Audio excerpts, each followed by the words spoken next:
So now that you have a good understanding of kind of what mindfulness is, before we start talking about different ways to implement it in your life, I wanted to explain to you why you should do mindfulness and why you should do it every single day when you have the opportunity to do so.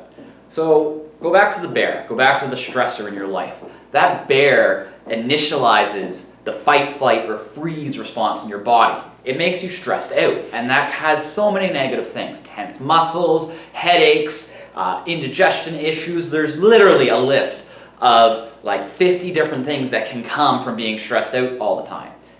But mindfulness reverses it. It can take you out of that fight, flight, or freeze response and get you back at your baseline. So it can help reduce stress in your everyday life. And not only can mindfulness take us out of that stressful, anxious state, it can rewire our brain so that we get into that state less often. When we're anxious or depressed, we wire our brain so that we're primed to get into those states, so that we're primed when we get that letter in the mail that we become anxious and scared and stressed out. But mindfulness will redirect your attention and focus and rewire your brain literally so that you are less likely to fall into those kind of ruts of anxiety and depression. So it can take you out in the moment and also will help you in the long term to maintain a healthy mental state. So the second reason that mindfulness is so important is because it's used in so many other coping skills.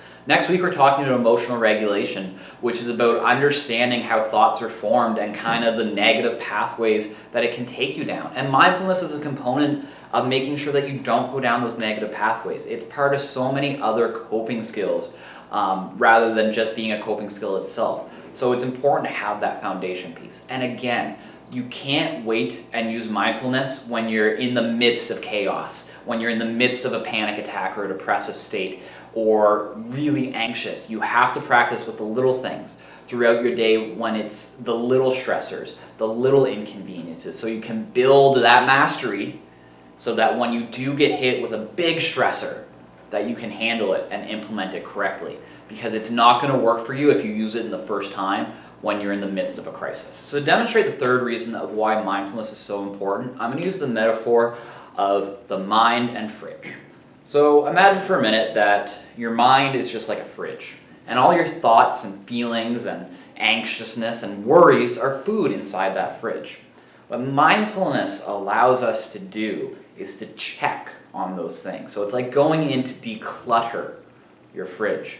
You can open it up, you can see what you still need and what needs to be thrown away.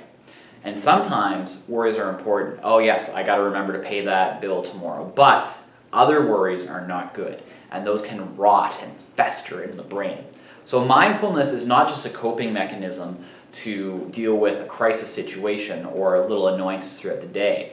Once you get good at mindfulness and use it all the time, it allows you to kind of take stock, take inventory of what's going on in your mind. Really catalog the worries, the things that you're constantly focusing on, and once you get good at it, you can start to look at, okay, this is necessary and this is unnecessary. And part of this process of looking at what's good and bad is you can then make the decision, okay, I'm going to keep this and I'm going to let this go. I'm going to deal with this. I'm going to clean out this old milk and take care of it so it's not taking up space in my mind and rotting and hurting those other thoughts and feelings that you have. And if you don't clean out that fridge, what's going to happen is those foods are going to rot. And one, that's going to affect the good food, the good thoughts, the good feelings that you have in there, but it's also going to mean that you're more prone to outbursts, that you're going to be less resilient to difficult situations, and things like anxiety attacks and depressive states are going to be happening more often. So you got to get in there and you got to clean out your mind, and that's where mindfulness can come into play, because it allows you to reflect on what's going on and you can do it non-judgmentally.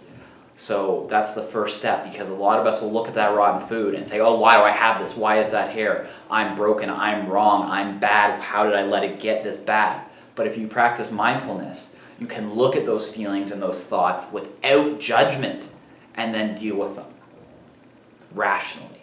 Because that's what happens when we're in an anxious state, when we're looking at things through the lens of stress is that we can't look at it rationally. We look at it irrationally and can't deal with it effectively. So through mindfulness, we're able to peer into the fridge in a rational sense and make logical decisions to deal with our issues, our stressors, our bear in the corner.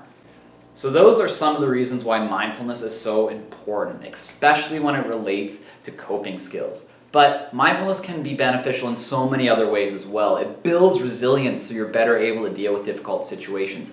It physically changes the pathways in our brain so that we have better focus and are more primed to learn things. It gives us a better sense of self and has been shown to increase creativity. And along with that, it helps with a bunch of physical illnesses and physical symptoms. And that's because stress causes a lot of these things, and mindfulness directly reduces them. So now that we've gone over what mindfulness is and why you should practice it, we're going to talk a little bit about the different ways that you can practice it and then get into some of the activities that we have planned.